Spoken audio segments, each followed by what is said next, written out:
senhores telespectadores, já todos viram que eu estou em Coimbra. Atrás de mim avista-se aquele conjunto de edifícios da universidade. Um deles, o que fica do lado de lá da torre, era o antigo Paço Real. E ali viveu por várias vezes o grande príncipe a quem eu hoje vou consagrar o programa. O infante Dom Pedro, Duque de Coimbra, Senhor de Montemor, Senhor de Aveiro e de Tentugal e de Cernache e de Pereira e de Condeixa e de Lousã e regente do Reino de Portugal durante vários anos. É o famoso regente Dom Pedro, o infante das 7 partidas, um infante que ficou muito dentro da alma popular e que ainda hoje se discute muito. A grande maioria dos escritores veem no infante Dom Pedro um grande estadista, talvez o homem de mais lúcida visão que governou Portugal durante o século XV, enquanto outros pensam que não, que ele era apenas um político oportunista, ambicioso e interesseiro. Eu não vou tomar posição, porque uma coisa é certa: o regente Dom Pedro governou Portugal, teve tanto poder como um rei, ou mais, e depois morreu de armas na mão a defender aquilo que ele entendia ser a sua honra e a sua dignidade. Morreu em Alfarrobeira. Alfarrobeira é ali um lugarejo às portas de Lisboa. Eu vou tentar evocar essa vida, vou dizer factos e o senhor telespectador depois dê a sua sentença, porque para mim ainda não é claro que o infante Dom Pedro tenha sido apenas aquele monte de virtudes que os historiadores republicanos não se cansam de apregoar. Também não é verdade que seja apenas o traidor ao seu rei, o príncipe rebelde, que os detratores fartam-se de dizer que ele foi. Não, uma figura muito complexa, era realmente um homem muito inteligente, muito. Era um homem alto, grande, magrote, com uma barba loira, dizem os cronistas que era arraçado de inglês, era filho de uma mãe inglesa, como é que ele não havia de ser arraçado de inglês? E era, sem dúvida nenhuma, um homem ambicioso. Nessa altura, cada príncipe escolhia, enfim, uma frase, uma palavra, uma legenda para significar o seu sonho, o seu projeto de vida. Ele escolheu uma palavra só com 5 letras. Désir. Désir, em francês, significa desejo. Bom, mas desejo no sentido de ambição, aspiração, quer ir mais além. Désir é um homem que vive e morre em obediência ao seu désir.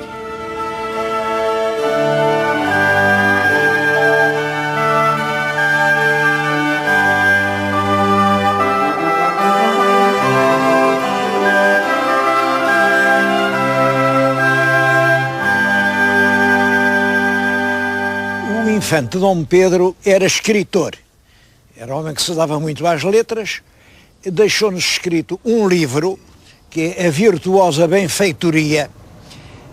Virtuosa Benfeitoria tem um sentido que nós hoje compreendemos mal, mas quer dizer, uma benfeitoria era um favor, uma dádiva, uma nomeação, uma promoção que se fazia a alguém. E a virtuosa era a promoção bem feita, a não virtuosa era a mal feita. Portanto, esse livro da Virtuosa Benfeitoria, de certo modo, já é uma forma o infante a explicar ao rei como é que o rei devia governar. Aliás, é um livro que em parte é a tradução do livro latino De Beneficiis, mas tem uma grande parte dele, e são conselhos sobre como se deve realmente administrar e como se devem governar os vassalos. Além disso, deixou cartas. Essas cartas revelam, sem dúvida, um homem muito inteligente. Sem dúvida, isso é um facto muito inteligente. E um homem que, em certo sentido, estava acima do seu tempo.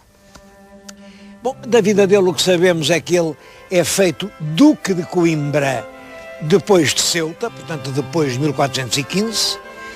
Em Coimbra o rei tinha um belo palácio real. Eu estou neste momento a falar-lhes diante do que me parece ser o que ainda hoje evoca melhor o Paço Real de Coimbra. Isto é as traseiras daquele edifício da universidade que é célebre. Aqui para este lado não houve tantas obras de modificação, portanto ainda conserva o seu caráter medieval. Grandes torreões, ameias em cima. Ora bem, podemos ter uma forte certeza não direi, mas uma grande probabilidade de que foi aqui que o infante Dom Pedro, como Duque de Coimbra, viveu pelo menos até 1425. Portanto, esses 10 anos que vão de Ceuta a 25, ele deve ter estado mais ou menos por aqui. Em 25, saiu de Portugal e sabemos por uma referência indiscreta do Dom Duarte, Dom Duarte era o irmão dele, o irmão mais velho. Saiu com pouca disposição de cá voltar. Ele saiu de Portugal zangado com o pai. O pai era o rei Dom João I. Bom, as razões da zanga eu não sei quais foram, realmente não sei quais foram. Mas o rei Dom João I, que tinha muitos filhos e era bastante avarento na distribuição de dinheiros, olhem, não sabia fazer a virtuosa benfeitoria, quer dizer, não dava aos filhos tudo o que eles queriam, e ele, zangado com o pai, saiu de Portugal em 1425. Isso tornou-o célebre, porque ele andou por aí, foi daqui para a Hungria. Nessa altura os turcos estavam a invadir a Europa e o imperador Sigismundo, corajosamente, estava a tentar se opor ali nas regiões da Hungria, e ele combateu os turcos junto desse imperador. Mas depois disso ele veio à Península, esteve em Barcelona, foi a Veneza, e em Veneza comprou um belo livro do Marco Polo, um livro das viagens que um europeu italiano tinha feito até à China. E esteve em Pádua, e esteve em Ferrara, e foi a Roma. Em Roma foi recebido com grandes honras pelo Papa, que era o Papa Martinho V. E depois esteve na Flandres. Na Flandres, quando estava em Bruges, escreveu uma carta ao futuro rei de Portugal, ao irmão, ao Dom Duarte, a dizer coisas que ele devia fazer, reformas na administração, reformas até na universidade, e concretamente aconselhava-o a abandonar a cidade de Ceuta. Tínhamos conquistado Ceuta, que era o orgulho do pai dele. O pai dele tinha um orgulho enorme, ser senhor de Ceuta. Depois ele lá dizia, larga lá isso de Ceuta.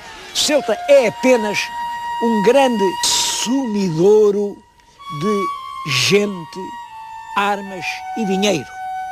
E era verdade, um sumidouro de gente, armas e dinheiro.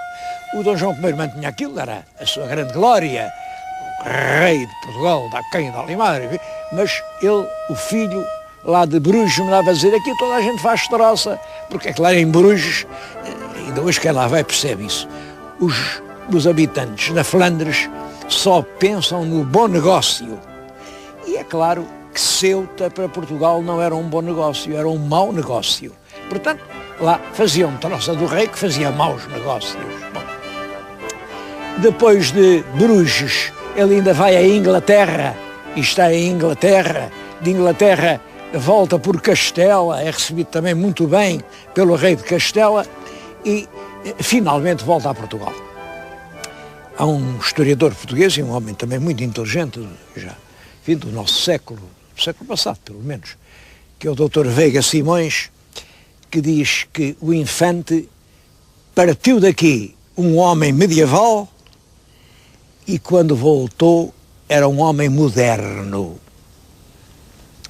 Bom, eu não concordo com esta expressão do ilustre historiador e não concordo por uma razão. Ele partiu daqui completamente medieval, mas quando voltou continuava tão medieval como foi, como se vê pelo que veio a ser o seu trágico destino.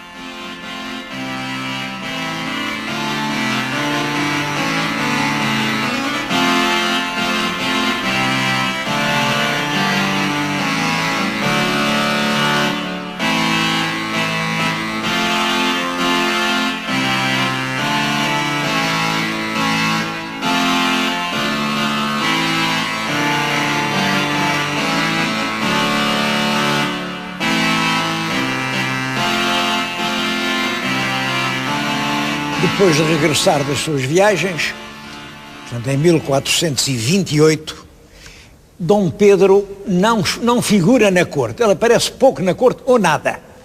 Ele continuava a ter más relações com o rei, tanto assim que ele não compareceu no funeral do pai.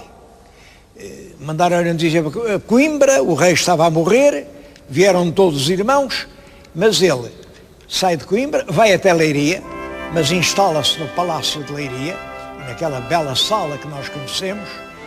Demorou-se a escrever uma longa carta ao irmão, que agora, por morte do pai ia ser rei, a ensinar-lhe como é que ele devia reinar. É junto do túmulo do rei Dom Duarte que eu lhe estou a falar.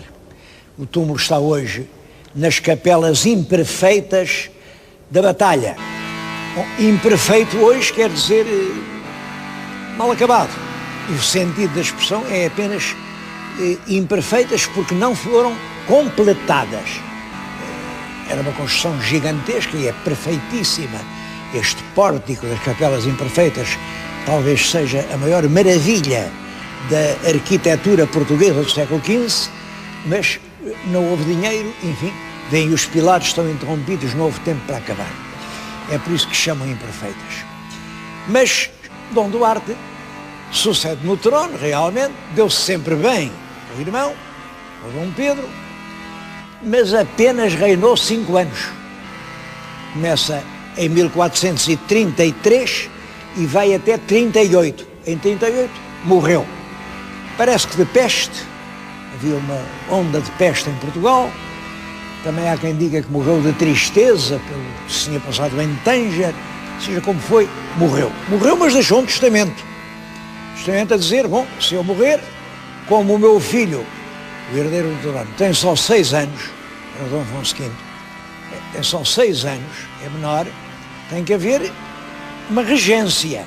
E a regente será a rainha Dona Leonor. E será regente sem interferência de mais ninguém. Além disso, no testamento, Dom Duarte dizia outra coisa. O meu irmão Fernando, que está preso em Fez, façam todos os esforços para o libertar. Ofereçam dinheiro, negociem, mas se não for possível de outra maneira, entregue-se à cidade de Ceuta, porque era isso que estava prometido. Nós entregávamos Ceuta e os marroquinos devolviam-nos o infante prisioneiro. Dom Pedro ficou um bocado, ele era irmão e era uma pessoa com muita capacidade. Como é que agora ia ficar regente uma mulher para mais uma estrangeira? E começa aqui uma luta que durou 15 meses, em que o Dom Pedro, pouco a pouco, retira poderes à rainha regente, acaba por empurrar a rainha regente para fora de Portugal. Ela tem que fugir para Toledo e ele, aclamado pela população de Lisboa, em 1439 começa ele a ser regente de Portugal.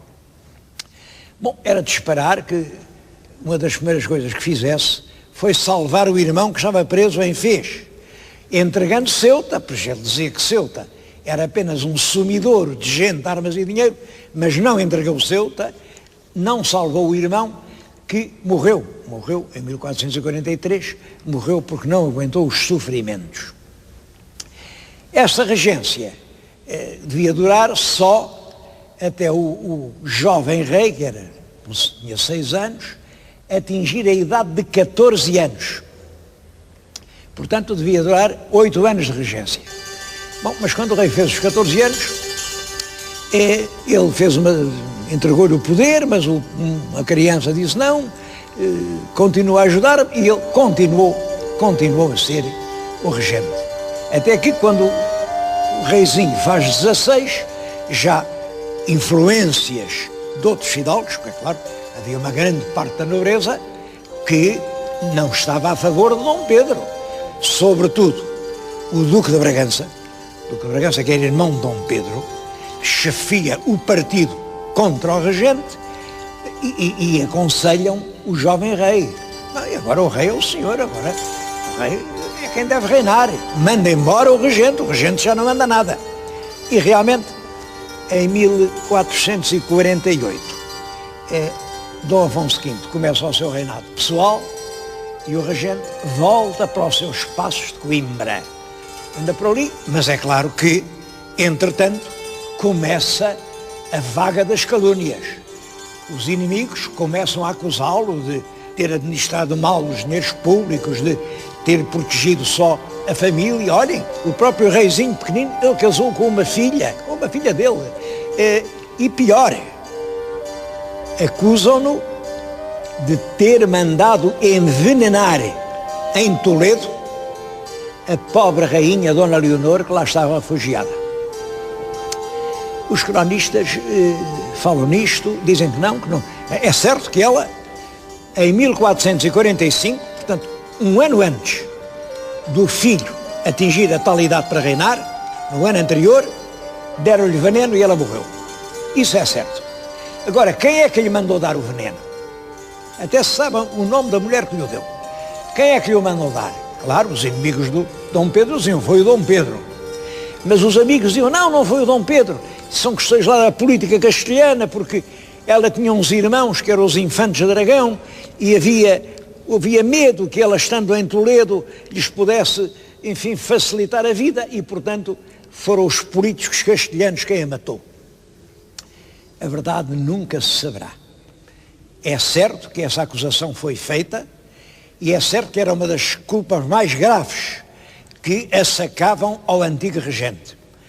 O antigo regente em Coimbra defendia-se e dizia tudo isso é mentira e tentava defender-se, mas as acusações eram cada vez mais graves e havia um facto grave realmente. É que o regente Dom Pedro, durante o seu reinado, tinha procurado lançar-se numa aventura militar em Castela. Mandou invadir Castela por um exército. E esse exército foi armado, todo o material de guerra do tempo foi comprado, era um exército bem armado que chega a entrar em Castela, não chegou a haver combates, mas ele depois recolheu todo esse armamento nos seus armazéns de Coimbra.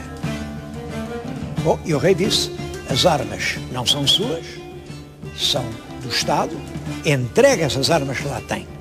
E ele disse, não entrego, preciso delas para me defender, porque eu estou a ser ameaçado de todos os lados. Preciso delas para me defender. Eu posso lhe mandar comprar no estrangeiro outras iguais ou melhores, eu posso lhe dar o dinheiro que elas valem, agora, as armas não lhe dou. Bom, isso arma um conflito grave. Imaginem um homem que guarda na sua casa o armamento de um exército e que depois o não restitui, a gente compreende perfeitamente que o rei não aceitasse isso. Bom, mas isto não é o que desencadeia o drama final, é um outro motivo.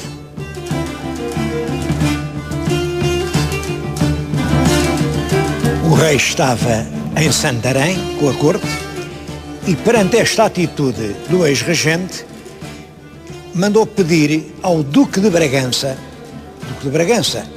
que era irmão de Dom Pedro, embora filho bastardo de Dom João I, mandou-lhe dizer que viesse lá de cima com as suas tropas para Santarém. Bom, ele assim faz, o Duque de Bragança vem para sul, mas quando chega à região de Coimbra, o infante Dom Pedro atravessa-se no caminho, posta as suas forças ali na Serra da Lousã e diz, aqui não passa porque esta terra é minha e eu não dou licença para passar. Bom, o duque faz queixa ao rei e de Santarém vem recado: deixe passar porque veio ao meu serviço. O Dom Pedro insistiu: não, assim não passa, é uma ofensa que me faz, nas minhas terras não passa com as suas tropas. O Duque de Bragança, era inverno, mas enfim, teve que acatar essa ordem, voltou para trás, foi pela Serra de Estrela, veio pela Covilhã e lá chegou a Santarém. Chegou a Santarém e fez queixa ao rei. Fez queixa ao rei de que o antigo regente, infante Dom Pedro, tinha desobedecido à ordem real. Bom, aqui o que a crónica, é a crónica de Rui de Pina que conta isto. O que a crónica diz parece-me um pouco romântico, mas enfim, é o que o cronista diz.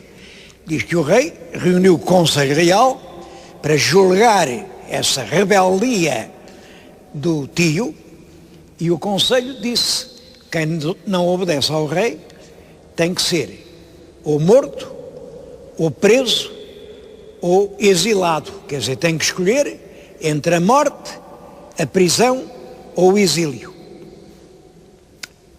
E que a esposa do rei, que já lhes disse que era filha do infante Dom Pedro, soube disso e mandou dizer ao pai: olhem, aqui o Conselho dizem que tens que escolher entre a morte, a prisão ou o exílio. E que o Dom Pedro disse: então, eu das três escolho a morte. Isto parece-me romântico, mas é o que a crónica diz.